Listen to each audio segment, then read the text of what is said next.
जोहार गे गाती को तिहिना वीडियो रे अबो दोबो गालमारावा भारत रे मेना प्रत्येकटी पनत ना ᱧᱩᱛᱩᱢ और केंद्र शासित अंचल रना ᱧᱩᱛᱩᱢ और मैप पॉइंटिंग करते बो नेला जे भारत ना मैप रे ओना दो ओकाठे मेनाआ। तो चलो बोन एहब का लगे नाहा समय रे भारत रे दो मोट 28 टी पनत मेनाआ और 8 टी केंद्र शासित अंचल मेनाआ। 28 टी पनत ना ᱧᱩᱛᱩᱢ को दो हुयुग कना number 1 Punjab, number 2 Haryana, number 3 Rajasthan, number 4 Gujarat, number 5 Maharashtra, number 6 Goa, number 7 Karnataka, number 8 Kerala,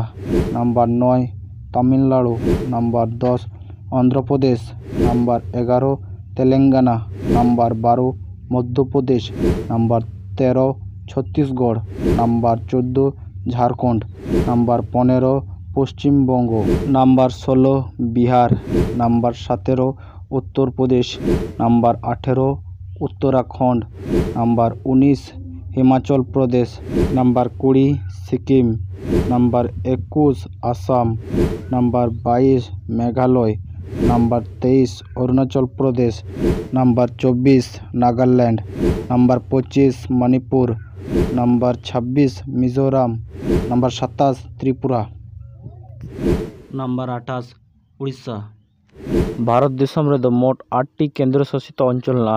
ओना को हुयुग कना number 1 Jammu and Kashmir, number 2 Ladakh, number 3 Chandigarh, number 4 Delhi, number 5 Diu and Daman Dadar and Nagar Haveli, number 6 Lakshadweep, number 7 Puducherry, number 8 Andaman और निकोबार आइलैंड। जोहार गे।